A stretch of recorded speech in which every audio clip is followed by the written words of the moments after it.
embora você ache que sabe a exata aparência de um dinossauro, na verdade, você não sabe. A maior parte das reconstruções vem de restos espalhados, ou às vezes de um único fóssil. Com apenas ossos para trabalhar, a gente acaba preenchendo lacunas com o que parece fazer sentido. Mas pensa aqui comigo, se os cientistas do futuro encontrassem só um crânio de um elefante, será que algum deles imaginaria aquelas orelhas enormes? Ou aquela tromba? Então, o que será que a gente tá deixando passar hoje que acontecia na época dos dinossauros? Será que alguns saurópodes tinham tromba? Será que o Tiranossauro Rex tinha um pescoço mole e balançando tipo uma galinha? E é aqui que vem o inesperado. E se eu te dissesse que para alguns dinossauros nós realmente sabemos como eles eram, e não só pelos ossos, eu tô falando de pele, músculos e até cor. Mas antes de continuar, me conta aqui nos comentários qual o detalhe sobre os dinossauros que você mais quer descobrir. E para não perder mais conteúdos interessantes sobre dinossauros, já se inscreve e deixa o like, porque hoje a pré-história vai brilhar mais do que um dinossauro emplumado no inverno. O primeiro da lista é o animal que explodiu tudo o que pensávamos sobre penas em dinossauros. Até então, a maioria dos cientistas acreditava que as penas existiam só nos dinossauros pequenos e parecidos com pássaros. Afinal, quanto maior o bicho, melhor ele retém o calor, certo? Por muito tempo, essa ideia funcionou, com o maior dinossauro emplumado conhecido sendo o Beipiaosauro, que era mais ou menos 25 vezes menor do que o que veio depois. E o nome dele era Yutyrannus, parente próximo do T-Rex, um predador de mais de 9 metros de comprimento e mais de 1 tonelada. Só que a surpresa não foi o tamanho, e sim o fato de termos encontrado vários fósseis quase completos, cobertos de penas da cabeça aos pés. Mas não imagine penas de pássaros, nada aerodinâmico. Eram mais parecidas com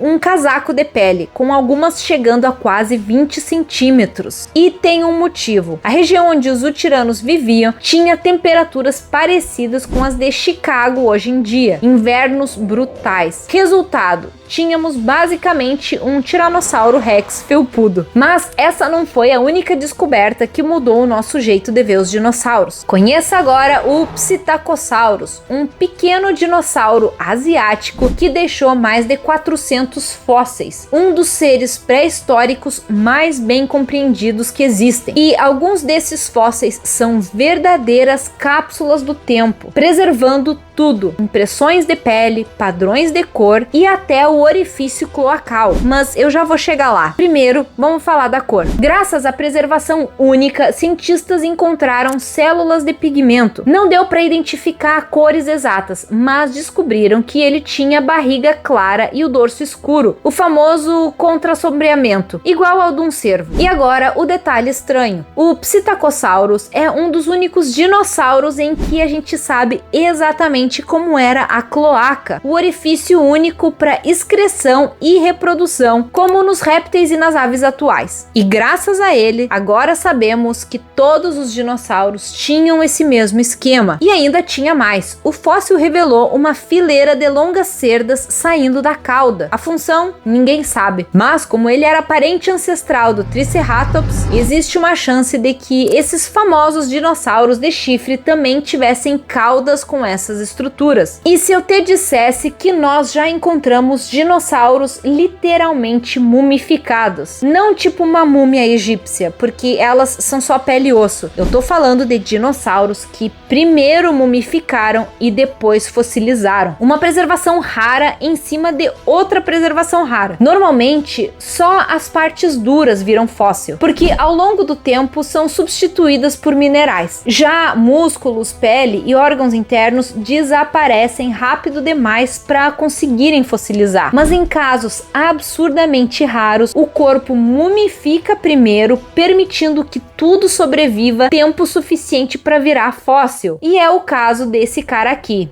o Dakota. O Dakota é conhecido principalmente por um pé fossilizado, mas um pé que parece exatamente como ele era em vida. Dá pra ver as rugas, dobras e até a pele caindo entre os dedos. Mas isso nem é o mais impressionante. O título de mais impressionante vai pro Leonardo, um hadrossauro enterrado tão rápido que preservou quase o corpo inteiro. Ele é uma das poucas vezes em que a gente realmente viu um dinossauro como ele era de verdade. Pele envolvendo os ossos, músculos e tendões aparentes e até alguns órgãos internos. E dentro do estômago a gente encontrou traços da última refeição: samambaias, coníferas, folhas de magnólia. Nada surpreendente, exceto por um detalhe: cerca de 200 parasitas fossilizados juntos da comida. E tem mais: como a pele ficou tão bem preservada, a gente conseguiu observar padrões de escamas pelo corpo, tamanhos diferentes em regiões diferentes, sugerindo possíveis padrões de cor. Pode ter sido listrado como de uma zebra ou manchado como de um leopardo. Infelizmente, sem pigmentos preservados, a gente não sabe bem qual era a cor real, mas a gente tem outro dinossauro em que a gente sabe a cor dele. O primeiro foi o Anchiornis. Ao analisar suas penas ao microscópio, os cientistas encontraram estruturas de pigmento e, comparando com aves modernas, reconstruíram sua coloração: corpo cinza, asas pretas e brancas e um topete vermelho ferrugem. Isso mostra que os dinossauros provavelmente eram tão coloridos quanto os pássaros atuais, usando essas cores para atrair parceiros ou assustar rivais. Mas as coisas ficam ainda mais complexas com o Microraptor, que viveu 40 milhões de anos depois. Ele tinha penas nos 4 membros, permitindo planar entre as árvores, uma mistura pré-histórica de corvo com um esquilo voador. Suas penas pareciam pretas, até a gente descobrir que, sob certos ângulos de luz em florestas densas, elas brilhavam em tons metálicos de azul e verde. O Microraptor podia virar praticamente uma discoteca pré-histórica para impressionar pretendentes. E antes de falarmos do fóssil mais vivo já encontrado, tem outra revelação importante. O Pinacosaurus foi descoberto com uma laringe fossilizada, basicamente sua caixa de voz. E ao analisar, os cientistas perceberam que os dinossauros blindados talvez não rosnassem nem grunhissem como a gente imagina. Eles podiam soar mais como pássaros. E isso deixa o caso de Borealopelta ainda mais fascinante. O Borealopelta é a imagem mais nítida que a gente tem de um dinossauro inteiro. Ele tinha quase 6 metros, mais de 1.400 quilos e ainda assim talvez emitisse sons parecidos com cantos. Foi também o primeiro dinossauro não emplumado com coloração preservada: dorso marrom avermelhado e ventre claro, o mesmo contra-sombreamento do Psittacosaurus. Se um animal desse tamanho precisava de camuflagem, imagina os predadores que conviviam com ele. Não é à toa que o seu corpo inteiro era coberto de armaduras e espinhos, uma fortaleza ambulante. A maneira como ele morreu também é um mistério. No estômago havia restos de plantas queimadas, indicando que ele comeu numa floresta recém-queimada. E ainda assim, o seu fóssil foi encontrado a mais de 160 quilômetros mar adentro, enterrado em um antigo mar raso. Só havia mosassauros à volta. A melhor explicação é que, ao morrer, o corpo inchou com gases, flutuou e foi levado até o oceano, onde ele afundou de costas e se preservou no fundo lamacento, deixando para nós o rosto e o corpo de um dinossauro congelados no tempo. Agora, me conta aqui, qual desses fósseis você achou mais impressionante? Eu sou a Grace e eu tô muito feliz por você ter me acompanhado até o final desse vídeo. Se você quiser continuar comigo nessa aventura pré-histórica, é só clicar no vídeo que tá aparecendo aqui na sua tela, que eu tô lá te esperando.